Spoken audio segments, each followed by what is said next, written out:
A few hours ago now, the darkness was lifted over the Gallipoli Peninsula and two warships were visible at Anzac Cove. On board HMAS ANZAC and Her Majesty's New Zealand ship Takaha, the ship's company would have fallen in on the flight decks to await the sunrise. The two ships are anchored where, a century ago today, an army of open boats was slowly approaching the narrow beach of what was to become Anzac Cove. The young men who waited in the boats to fight their way ashore were all volunteers. They may have enlisted out of patriotic duty, or for adventure, or both. But as they waited to go into action for the first time, they were very aware of the dangers that lay before them. As the first bullets hit the boats, men were killed and wounded. The rest waded ashore, carrying heavy packs, a rifle, and ammunition. Saturated and burdened, they assaulted the cliffs above the beach under accurate fire from the Turkish rifles and machine guns. They were trying to follow their orders, to take the ridges and ravines that faced them, and to force their way onto the high ground. They were the bravest of young men, but almost all were inexperienced soldiers, attempting the most difficult of operations, an amphibious landing against a well-defended coast. Their well-trained and well-armed Turkish opponents were dug in and fighting on their own soil, determined to resist invasion. The loss of life and casualty suffered at Gallipoli had no parallel in the history of Australia and New Zealand at that time. The Australian submarine HMAS AE2, the silent Anzac, played its part in the landings on the 25th of April. Having penetrated the Dardanelles and dodged the searchlights, guns and minefields of that narrow strait, AE2 was the first submarine to get into the Sea of Marmara. Lieutenant Commander Henry Stoker, AE2's captain, having been ordered to generally run amok, was attempting to sink and deter Turkish ships from carrying troop reinforcements to Gallipoli. This success opened the way for many other British submarines. Stoker and all his men survived the sinking of AE2 on the 30th of April and began 3.5 years in a prisoner of war camp.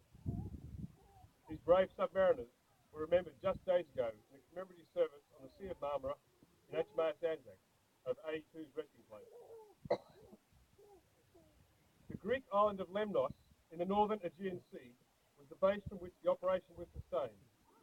From August to December, thousands of soldiers were evacuated to Lemnos and treated in hastily erected British, Canadian and Australian tent hospitals. There were 147 Anzac soldiers and 4 RAN sailors buried in the 2 war cemeteries on Lemnos. One sailor was Petty Officer Philip Lasseur of the RAN's bridging train. He was one of a little-known unit of Australian sailors who built the jetties and maintained the flow of supplies and water at Suvla Bay for the British Army.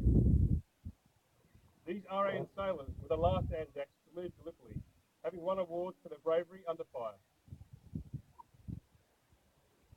HMAS Success, currently deployed in the Middle East, passed through the Suez Canal this month to visit Lemnos. Her ship's company attended the remembrance services for all those Australians who'd fallen. Amongst them were the military nurses who worked in the hospital in 1915. The endurance and self-sacrifice of these Anzac nurses during the Gallipoli campaign has only recently been recognised. Some came under fire from Turkish guns as they treated the wounded on the exposed decks of hospital ships off Anzac Cove.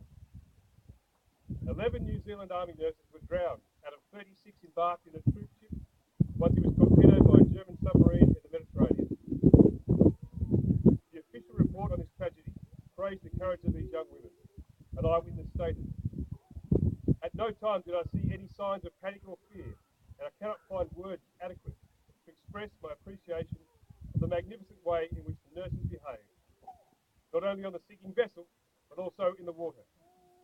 Their courage had to be seen to be believed." The men and women from both our countries who have worn uniform in the last century carried the knowledge that they were not the first to have faced their fear and done their duty in the face of mortal danger. For a century, we have drawn courage from those original great-hearted Anzacs who stormed ashore from the sea and then won epic battles to hold the ground they had so dearly fought for. The new Australian Anzac Memorial in the New Zealand War Memorial Park in Wellington was dedicated a few days ago as recognition that we remember the price that both countries paid in previous battles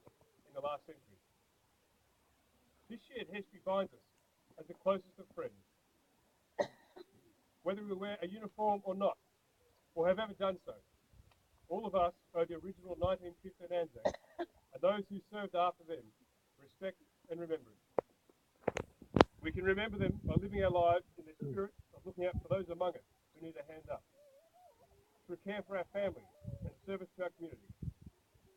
On this centenary Anzac Day, we honour the sacrifice of all those men and women who lost their lives far from home in the last 100 years, so that Australia and New Zealand may remain places of peace and liberty.